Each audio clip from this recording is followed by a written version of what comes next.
11장 6절부터 6항부터 16항까지의 내용이에요. 이 내용은 그냥 지나칠까 하다가 그래도 그냥 좀 지루해도 한번 다 다루는 게 좋겠다 싶어가지고 그냥 합니다. 오늘 좀 재미가 없더라도 아니 내가 기독교 강의를 잘 들으라고 막 이렇게 권면을 하고 나서 이제 그러면 지금부터 다시 듣겠다고 하면서 하는 분들이 많은데 별로 이렇게 내용이 실제적인 내용이 아니기 때문에 좀 재미없어 할 것 같아서 그래요. 그래서 인내하고 끝까지 한번 따라가 봅시다. 자, 지난주에 11장 전반부에서 1항부터 5항까지 해서 교회의 재판권에 대해서 우리가 살펴봤죠. 천국 열쇠권에 대해서 살펴봤어요. 그런데 이제 오늘은 6항부터 16항까지 해서 이 교회에 주어진 이 천국 열쇠권, 이 재판권이 특별히 이 재판권이 교황제 아래에서 어떻게 남용되고 잘못된 방향으로 나아갔는가 하는 것을 보는 것입니다. 자, 첫 번째 단락은 감독들이 부당하게 권세를 취함으로써 나타난 부패한 현실입니다. 자, 6항을 제가 읽겠습니다. 교회의 재판권은 개인에게 있는 것이 아님, 이러한 권세는 한 사람이 자기 마음대로 행사할 수 있는 그런 개인의 소유가 아니라 장로회의에 주어진 것이다. 교회에 있어서 장로회는 마치 도시에서 의회와도 같다. 통상적이고 관례적인 절차는 교회의 치리권이 장로회의를 통하여 시행되는 것이었다.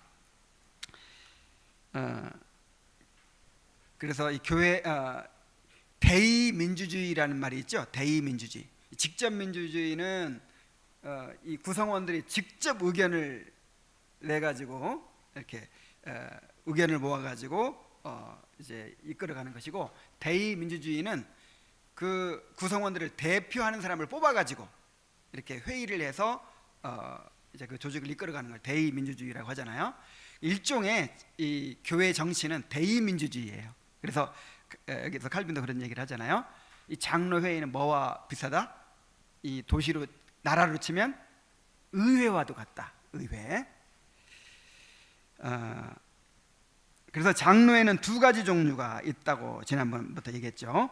가르치는 직무를 부여받은 장로들이 있고, 이게 누구예요? 목사죠. 가르치는 장로, 그건 목사입니다. 또한 도덕성을 감독하고 제지하는 임무를 부여받은 장로들이 있다. 이것이 오늘날 이제 치리 장로를 말하는 것이죠. 그런데 점점 이러한 제도가 그 본래의 상태에서 부패하여서 암브로시우스 시대에 이미 오직 성직자들만 교회의 재판을 담당하였다. 이제 점점 이제 이렇게 이게 이제 변형돼 가는데 이 초대교회는 이 성직자 평신도 개념이 없었어요. 물론 이제 은사에 따라서 목사가 있지만은 뭐 성직자 평신도 이런 용어는 없었어요. 그리고 이 목사 되는 게 특권이 아니에요. 영적으로나 특권이지. 목사 되면 고난 받는 거잖아요. 그런데 이제 교회가 로마의 국교가 되면서, 국교가 되니까 나라의 지원을 받겠죠. 그런 나라에서 건물도 지어주고, 나라에서 이제 이 감독들, 목사들의 이제 생활비도 주고, 그리고 의무적으로 이제 이 기독교인이 되어야 되기 때문에 점점 목사들의 권위가 높아가는 거예요. 그러니까 이것이 하나의 계급이 되는 것입니다. 그래서 성직자라는 말이 나오고, 성직자와 평신도를 구분하는 그런 이제 의식이 생겨나는 거예요. 이 성직자와 평신도를 구분하는 의식, 요거는 이제 잘못된 것이죠. 그래서 이 치리 장로들은 교인들을 대표하는 것이죠. 교인들을 대표하는 건데, 이제 이 성직 계급이 생기다 보니까 성직자는 더 거룩하고 평신은 덜 거룩하잖아요. 근데 덜 거룩한 사람들이 뽑아가지고 장로들을 뽑아서 이렇게 함께 재판하는 것이 옳지 않잖아요. 그냥 더 거룩한 성직자들이 재판을 해야 된다 해가지고 이제 일반 성도들 가운데 장로를 뽑아가지고 장로 회의를 구성하는 그게 없어져 버렸다 이 말이죠.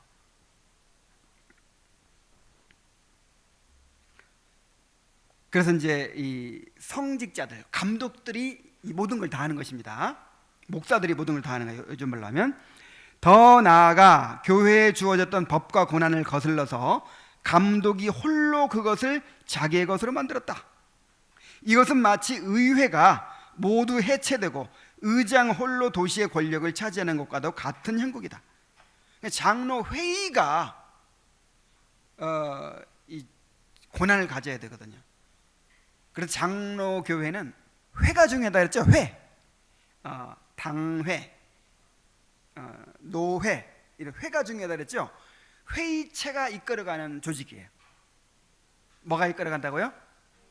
회의체, 회의. 그러니까 어떤 한 사람이 무슨 권한을 갖고 있는 게 아니라 회의가, 장로들에게 회의가 이제 권한을 가지고 그렇게 다스리는 것인데, 이제는 한 사람에게 그것이 집중돼 버렸다 이 말이에요. 저 맨 위로는 교황 한 사람, 그 다음에 교황이 임명한 대주교, 대주교가 임명한 주교들, 뭐 이런 식으로 이제 한 사람에게 모든 권한이 주어집니다. 교회 전체에 주어진 권세를 한 사람이 자기의 것으로 만들어서 폭정의 만용으로 나아가는 길을 열었고, 또한 교회에 속한 것을 교회에게서 빼앗아 스스로 차지하고 그리스도의 영께서 친히 제정하신 장로 회의를 억누르고 해체시켰으니 이를 그야말로 지극히 사악한 처사가 아닐 수 없다. 자, 여기 중요한 말이 있죠. 그리스도의 영께서 친히 제정하신 장로 회의를 그랬죠. 그러니까 이 장로 제도가, 장로 정치 제도가 사람이 만들어내는 게 아니에요. 이렇게 하는 것이 가장 좋겠다 해서 만들어내는 게 아니라 인간의 그 부패성을 감안하셔서 성령께서 계시로 주신 방법이에요. 그래서 오늘날에도 이 장로들 세우고 뭐 당회 만들고 하니까 이거 제대로 안 되는 것 같다, 그냥 목사 장로 세우지 말고 목사 혼자 하자, 이런 교회들도 있어요. 그럼 더 속편하고 좋다는 거예요. 속편하고 좋고 안 좋고가 문제가 아니라 이거 하나님의 방법을 무시하는 것이죠. 하나님보다 더 지혜로우려고 하는 거예요. 이게 참 이게 중요한 것입니다. 그리고 이제 한 사람이 모든 것을 하면 그 사람이 아주 경건하고 이제 바른 정치를 할 때는 이게 교회가 바르게 나갈 수 있죠. 근데 사람이 변할 수 있잖아요. 그리고 또 바뀔 수도 있잖아요. 그래서 반드시 부패하고 반드시 타락하게 되어 있습니다. 자, 7항을 보겠습니다. 재판권과 권징의 부패. 이제 이것이 어떻게 부패해 나가는가? 악은 또 다른 악을 조장하는 것이 상례이듯이 감독들은 이러한 재판권을 자기들이 행하기에는 무가치한 것으로 여겨서 그 권한을 사람들에게 대리로 맡기게 되었다. 그 결과 그 기능을 시행하는 관리들이 생겨나게 되었다. 처음에는 이제 장로 회의에서 권징을 했어요. 그런데 장로 회의가 없애버리고 성직자들이 독점을 하다가 그것도 이제 한 사람에게 주어진 거예요. 근데 그것도 어떻게 또 변해가냐면 이 거룩한 성직자가 그 시시콜콜한 그런 문제들을 이렇게 재판하고 이런 일을 하기가 마땅치 않다. 그래서 그런 것만 전문적으로 하는 관리들을 만들었다 이 말이에요. 교회 안에 이제 그런 관리들이 생겨나는 것이죠. 그 결과 그 기능을 시행하는 관리들이 생겨나게 되었는데요. 그들은 세속의 재판관들과 다를 바가 없었다. 그 소송이 오로지 세상적인 문제들에 관한 것들 뿐인데도 그들은 여전히 그것을 가리켜 영적 재판이라 부르고 있다. 그러니까 이제 원래 그 이제 하나님께서 이 교회와 국가를 주셨잖아요. 그래서 영적인 문제는 교회가, 세속적인 문제는 국가가 처리하도록 해놨죠. 그리고 이것이 혼동이 일어났어요. 이제 교회에서 세속적인 문제까지 간섭을 하고, 국가가 또 교회의 영적인 문제까지 간섭하는 이제 그런 일들이 계속 교회사에 있어 왔죠. 그래서 어떤 일이 있냐면요, 권명과 출교도 있다. 하지만 하나님을 조롱하는 것이 분명하다. 가난한 사람이 빚을 져도 하나님의 이름이 거론되고, 법정에 출두하면 정죄를 받고, 정죄를 받고서도 빚을 갚지 못하면 경고를 받는다. 그리고 2번 경고를 받은 후에는 출교의 절차가 취해진다. 여기에 도대체 그리스도께서 제정하신 것이나 고대의 관습이나 혹은 교회적인 절차를 닮은 것이 과연 어디 있는가? 물론 악행들을 견책하는 일도 진행하기는 하지만 음행이나 방종함, 술취함 같은 불법한 일들에 대해서는 관용을 베풀 뿐만 아니라 묵인함으로써 오히려 그것들을 조장하고 인정하기까지 한다. 이 감독들이, 교황부터가 그랬죠. 교황부터 그랬고, 뭐 대주교, 주교들, 이런 성직자들이 너무나도 부패했어요. 다 첩들을 거느리고 있고, 그렇게 재산을 막 축적하고 이러고 있었기 때문에 어떤 간음이나 무슨 뭐 문행이나 이런 건 죄로도 안 쳐요, 그냥. 그리고 예를 들어서 가난한 사람이 빚을 지고 못 갚았어요. 그걸 부자가 교회에 고발을 하는 거예요. 그러면 그걸 재판을 열어요. 그래, 언제까지 갚아라. 그래가지고 이제 몇 번 기회를 줘서 못 갚으면 어떻게 해요? 출교하는. 이런 데 이제 이 권한이 사용되는 거죠. 그러니까 어떻게 해요? 출교당하면, 교회에서 파문당하면 이제는 완전히 생명을 잃는 거예요. 사회적으로 매장되는 거예요. 그러니까 몸을 팔아서라도, 자식을 팔아서라도 갚게 돼 있잖아요. 자, 이렇게까지 부패해 갑니다. 8장 봅니다. 주교들이 세속의 권세를 갖는 것은 정도에 어긋나는 것임. 그리스도께서는 그의 말씀을 맡은 자들이 세속적인 통치와 권위에서 손을 떼기를 바라고 계신다는 것이 너무도 분명하다. 그는 이방인의 집권자들이 그들을 임의로 주관하고 그 고관들이 그들에게 권세를 부리는 줄을 너희가 알거니와 너희 중에는 그렇지 않아야 하나니라고 말씀하신다. 그러니까 이방의 집권자들이 임의로 사람을 주관하고 또 권세를 부리고, 이거는 그 이방의 그 집권자들이 하는 일이다. 통치자들이 하는 일이다. 너희 중에는 그래서는 안 된다 그랬잖아요. 그러니까 그 교회에서 다루는 문제는 영적인 문제고 말씀의 권세죠. 말씀의 권세. 네. 근데 모세 같은 경우를 이제 예를 들거든요. 모세도 어떤 통치권을 가지고 있었지 않느냐? 이렇게 주장을 합니다. 영적인 권세도 가지고 있고 통치권도 가지고 있었죠, 모세가. 근데 모세에 대해서 어떻게 설명합니까? 자, 모세가 그 2가지 직분을 시행했다는 사실은 우선 희귀한 이적을 통해서 그렇게 한 것이요, 둘째로 그것은 모든 일들이 잘 정리될 때까지만 해당되었던 임시적인 조처였다. 임시적인 조처였어요. 그런 때가 몇 번 있어요. 사무엘도 제사장의 일, 사사의 일, 또 선지자의 일까지 했어요. 사무엘은 어떤 그런 임시적으로 그렇게 하나님께서 행하게 하실 때가 있는데, 그러나 주께서 명확한 형태를 제시하실 때에는 세속적인 통치는 모세의 임무로 남아있게 되고 제사장의 임무는 그의 형 아론에게 넘기도록 명령을 받게 되는 것이다. 자, 이제 딱 구분이 되죠. 그래서 나중에 이스라엘의 그 이제 나라가 기틀을 잡았을 때는 왕과 제사장과 선지자가 딱 구별이 되죠. 교회가 그 참된 모습으로 남아있는 동안에는 그 어떠한 감독도 칼의 권한을 빼앗겠다는 것은 생각조차 하지 않았다. 그래서 교회가 정상적일 때는 이 교회와 국가 간의 관계가 이렇게 서로의 영역을 침범하지 않는 거예요. 그러나 타락하게 되면 교회가 국가의 일을 이제 간섭하고 국가가 교회의 일을 간섭하고 이렇게 되는 것이죠. 자, 9항을 봅니다. 주교들이 집권자들의 권세를 취함. 주교들이 그들의 직분의 칭호와 존귀와 풍성한 것들은 그대로 지니면서도 그 의무나 부담은 지지 않도록 할 수 있는 방법이 마련되었다. 이게 무슨 말이냐면, 주교가 다른 말로 감독, 뭐 오늘날로 말하면 목사죠, 목사. 자, 목사의 할 일이 뭐예요? 말씀을 전하고 성례를 행하고 그다음에 또 신방하고 치리하고 하는 일이죠. 그런데 권위는 더 높아지고 성직자라고 막 이름을 붙이고 권위는 더 높아지고 하면서 그 일은 버린 거예요. 말씀 안 전해요. 말씀 안 전하고 또 성도를 뭐 신방하거나 하지 않고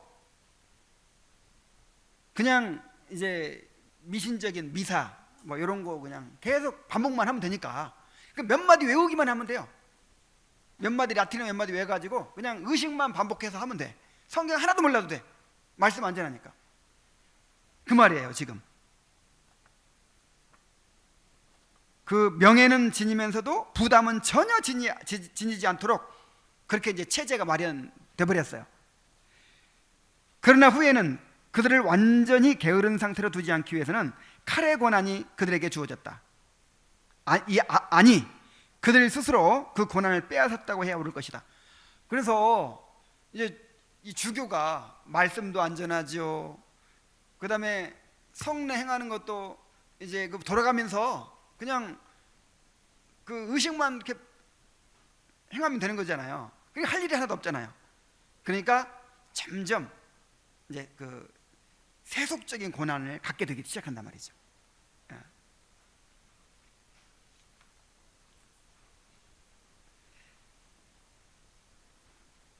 10항을 봅니다. 주교들이 세속의 권세를 차지하게 된 경위.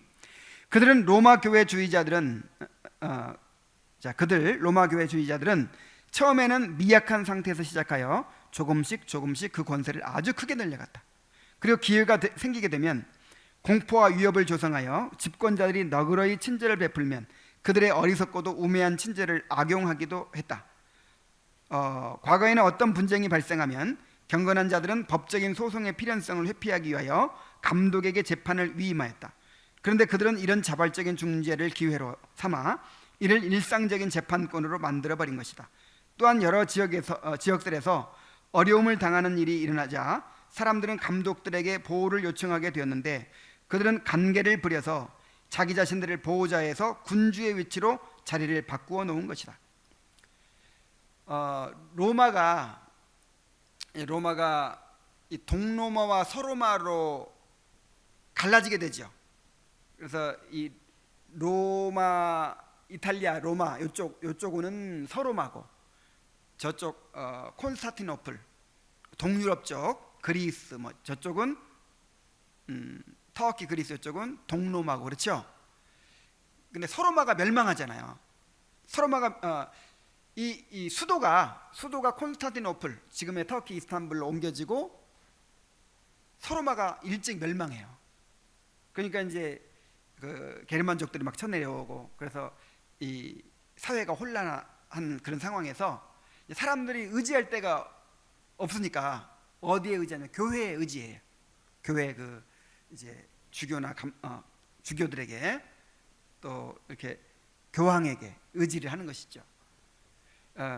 그런 기회를 이용해 가지고 이제 이 세속적인 권력을 갖기 시작합니다. 그 교황령이라는 게 생겨요. 교황령. 이탈리아에 거의 그냥 반절이나 차지했어요. 땅을 실제로 차지하고 다스리는 거예요. 제후처럼.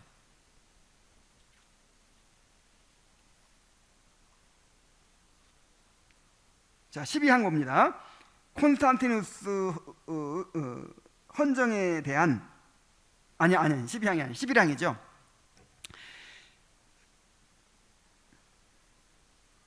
단락이 넘어갑니다. 교황주의의 무분별한 주장과 세속의 권력을 찬탈한 사실들. 자, 11항 봅니다. 교황이 세속적인 권력을 소유하게 된 경위. 로마 교황은 그저 보통의 귀족령으로 만족하지 않고, 자, 귀족령이라는 말이 무슨 말이냐면 그 제후들이 다스리는 그 영지를 말하는 거예요. 그러니까 그 옛날에는 그 통일 왕국이 성립되기 전에는 그냥 제후들이 각자 다 다스리잖아요. 각자 자기 영지를. 그런 것처럼 교황도 하나의 제후처럼 그렇게 교황령이라고 해서 한 지역을 다스리는 거예요. 근데 그걸로 만족하지 않았다 이 말이죠. 귀족령으로 만족하지 않고 처음에는 왕국들에게 손을 벌리더니 후에는 제국까지 손을 뻗쳤다. 그저 강탈하여 뺏은 소유를 이런저런 구실을 붙여 계속 유지하느라 때로는 신적인 권한으로 그것을 소유하고 있다고 자랑하는가 하면 어떤 때에는 콘스탄티누스가 헌정한 것처럼 꾸미고 때로는 다른 소유의 근거를 제시하였다.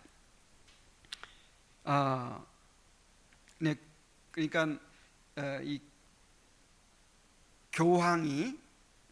교황령이라고 해서 이제 이 영지를 차지하는데 그것을 계속 이런 그 나라 제후들 간의 전쟁이라든지 이런 거에 계속 끼어들어요. 계속 끼어들고 간섭하고 하면서 점점 넓혀가요.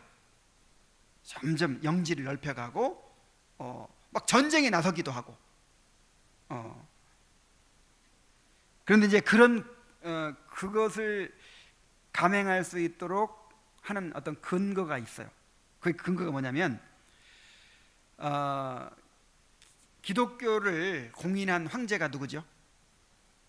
콘스탄티누스죠. 콘스탄티누스 황제가 기독교를 이제 공인했죠. 공인하고 기독교를 이제 전폭적으로 지원하기 시작한 거예요. 그리고 콘스탄티누스가 수도를 로마에서 콘스탄티노플로 옮기면서 교황한테 이 기증서라는 콘스탄티누스의 기증서라는 문서를 줬대요. 그 문서가 뭐냐면 이 서로마 지역을 교황에게 헌정한다. 교황이 모든 다스리는 권세를 가지도록 한다. 황제의 권한을 준다. 이런 증서를 써줬어요. 그게 이제 콘스탄티누스 기증서라는 거예요. 330년에 써졌다 하는 건데 나중에 8세기에 나중에 8세기가 아니구나. 1440년에 이 로렌조 발라라는 사람이 이 문서를 연구했어요. 연구해 보니까 이게 그 4세기 때 그 고대의 라틴어가 아니야. 한 8세기 이후에나 쓰이는 라틴어인 거예요. 그래가지고 면밀히 연구한 끝에 이것이 8세기에 만들어진 위조문서라는 것을 밝혀냈어요. 그러니까 교황이 이 천주교가 이런 나쁜 짓도 하는 거예요. 온갖 위조문서들을 만들어가지고 이것을 근거로 해서 이제 통치를 정당화하는 것이죠.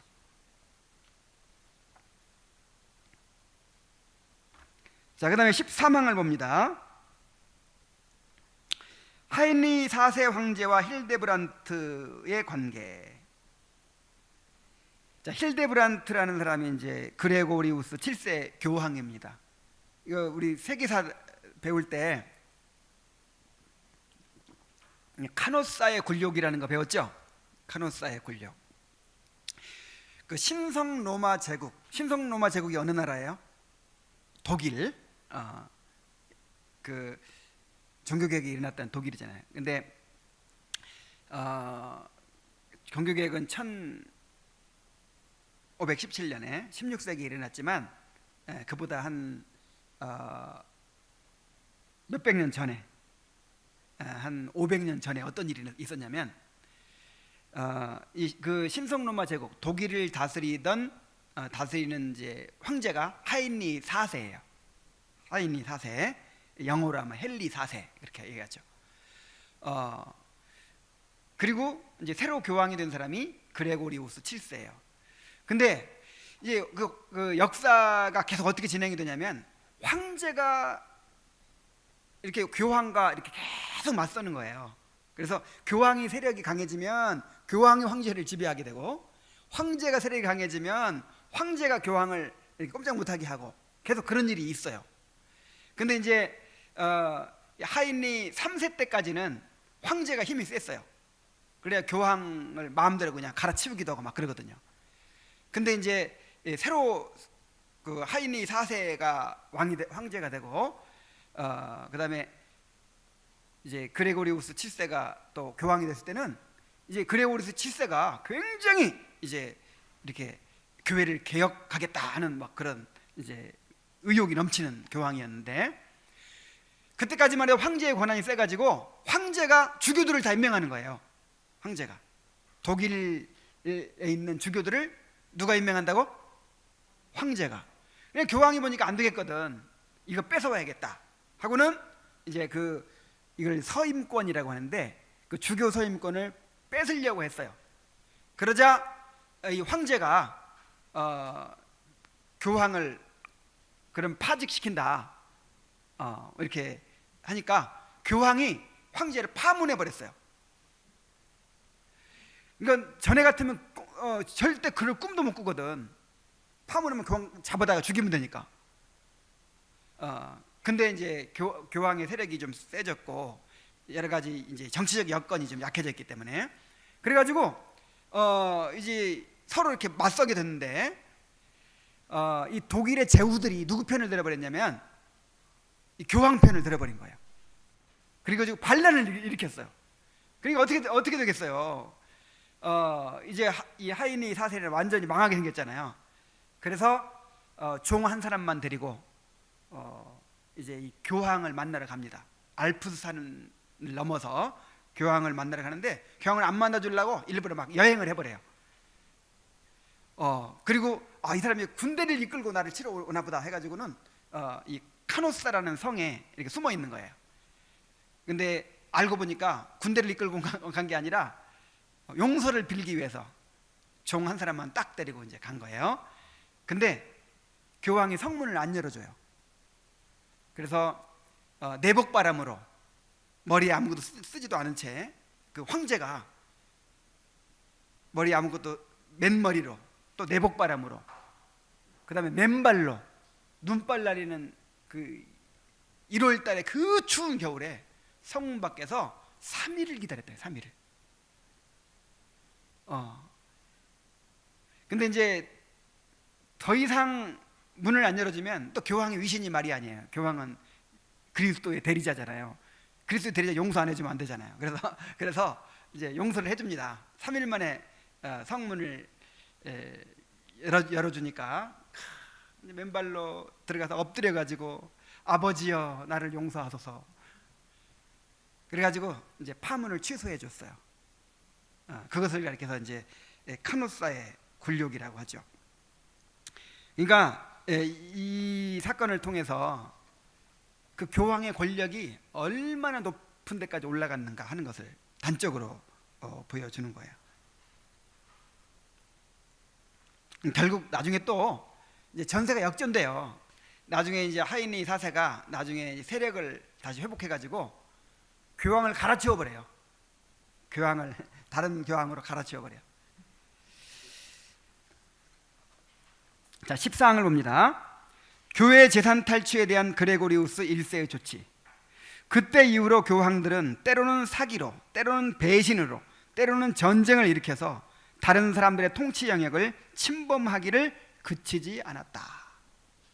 그냥 끊임없이 정치에 결탁해가지고 그렇게 세력 다툼에 끼어들어가지고 토지를 얻어내기도 하고 재산을 얻어내기도 하고 그 다음에 어떤 권력을 탈취하기도 하고 그런 짓을 끊임없이 했단 말이에요. 오래전 교황 그레고리우스 시대에는 이 그레고리우스 1세를 말하는 것입니다. 그레고리우스 1세 때만 해도 이때가 이제 6세기죠. 이때만 해도 그래도 그렇게 타락하진 않았어요. 그게 교회 재산을 관리하는 자들이 교회에 속한 토지들을 점유하고서 그런 주장의 증거로서 관례에 따라서 그 토지들의 자기의 소유 표지를 설치했다. 그러나 그레고리우스 교황은 주교들의 회의를 소집하여 그런 악습을 강하게 비난하였고 자기들의 사역을 위하여 재산을 점유하고 명의를 변경하려 한 성직자와 또한 그렇게 하도록 명령하였거나 그런 일을 묵인한 주교를 저주할 것을 선언하였다. 그레고리우스 1세 때만 해도 이렇게 남의 재산 탈취하고 이런 주교들이 있으면 그냥 엄히 다스리고 그런 걸 묵인한 주교들은 저주를 선언하고 막 했단 말이에요. 그런데 이제 점점 그렇게 부패하고 타락하게 됐죠.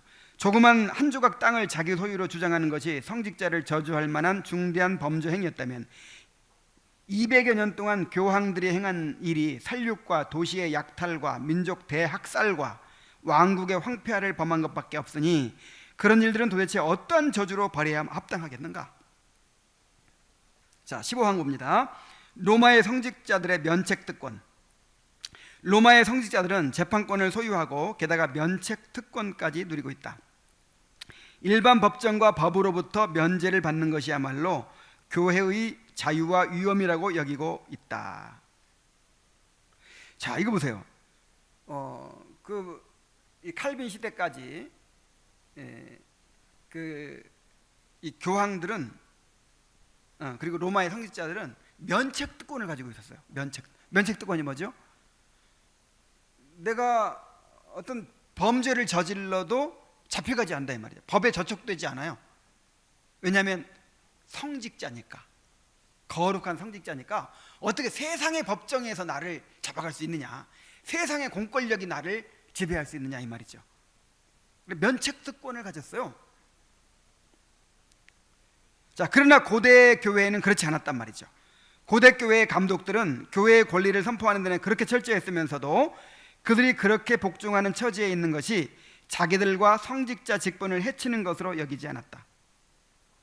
그러나 원래는 성경적으로는 어떻다고요? 하나님이 국가에게는 칼을 주셨고 교회에게는 말씀을 주셨어요. 교회는 말씀의 권세를, 국가는 칼의 권세를 행사해야 되죠. 그래서 국가의 왕도 영적으로 보면 이 교회의 영적인 권세에 굴복해야죠. 그러나 교회에 아무리 목사라도 만약에 범죄하면 국가의 제재를 받아야 돼요. 이렇게 하도록 돼 있어요. 서로 이거를 빼앗지 못하도록 돼 있는데 이게 이제 교회가 타락하면 이것이 막 혼합되는 거예요. 자, 16항 마지막으로 옵니다. 그레고리우스 교황의 신뢰.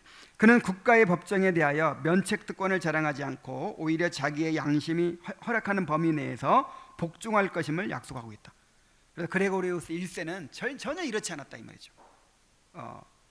그래서 면책특권 주장하지 않고 국가의 그 제재에 복종했다는 것입니다. 자, 지금 우리가 뭘 오늘 배운 거예요? 원래 하나님께서 교회에 주신 그 7위의 권세, 이 재판권이 정말 성경적으로 그렇게 행하지 않으니까 점점 부패하고 타락해가지고 나중에 그 중세의 천주교 같이 돼버렸다 이 말이에요. 그래서 아까 그 중요한 증거를 얘기했죠. 성령께서 그렇게 우리에게 계시해 주신 바대로 이제 이 교회의 정치 제도를 세우고 교회를 치리하도록 한 것이 바로 장로 제도라고요. 그러니까 이것이 그냥 사람들이 만들어낸 게 아닙니다. 그래서 교회를 개혁한다는 것은 바른 교리를 믿는다, 이것만이 아니란 말이에요. 그 다음에 바른 예배를 드리고 그 다음에 정치를 바르게 하는 거예요. 그래서 이 교리와 예배가 내용이라면 정치는 틀이에요. 이 틀이 있어야, 그릇이 있어야 내용이 보존이 되죠. 그래서 아무리 바른 교리를 현재 우리가 믿고 있어도 그거를 보호할 수 있는 정치 제도가 없다 그러면 어떻게 되겠어요? 잘못되어 있다 그러면 언제 변질될지도 모르는 것이죠. 그래서 우리가 이 올바른 교회를 세운다는 거, 개혁을 우리가 한다는 것은 결국 완성은 어디에서 되는 거예요? 정치예요, 정치. 그래서 교회에서 보면은 교리 싸움 그렇게 많지 않았어요. 뭐 성례, 예배, 그 다음에 이 정치 때문에 장로 제도를 지켜내기 위해서 그렇게 많은 사람들이 목숨을 잃고 했잖아요. 그래서 이제 우리가 정말 성경에서 명한 대로 직분자들을 세우고 그렇게 교회 정치가 이루어져야 되는데, 그렇게 되려면 전제가 있어요.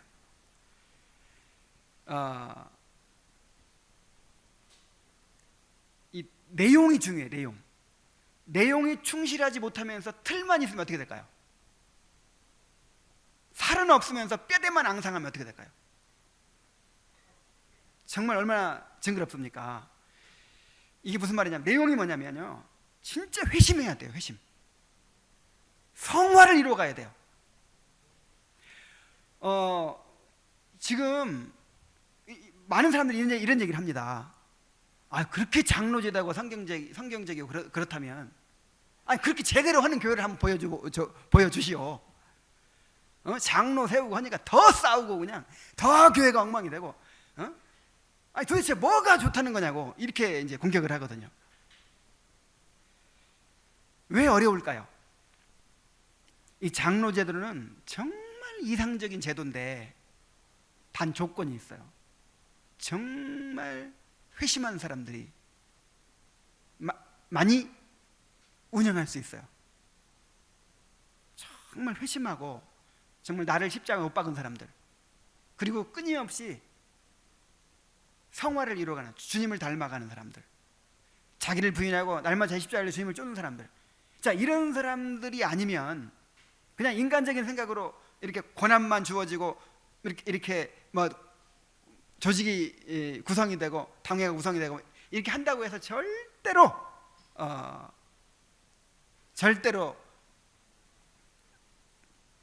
제대로 운영이 될 수가 없어요.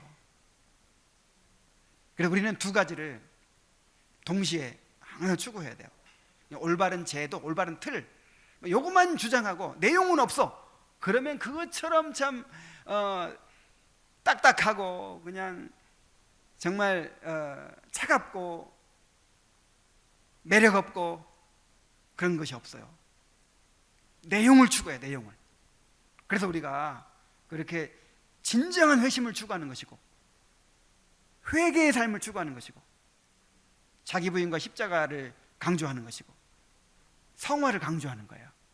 그런 사람들만이 이 제도를 바르게 할 수가 있는 것이죠. 그것이 바로 이 성경에 나오는 장로의 자격인 거예요. 그 집사의 자격 보면 정말 진짜 회심한 사람, 정말 변화된 사람을 말하는 거잖아요 지금. 그래서 오늘 배운 내용을 통해서 우리가 받을 교훈은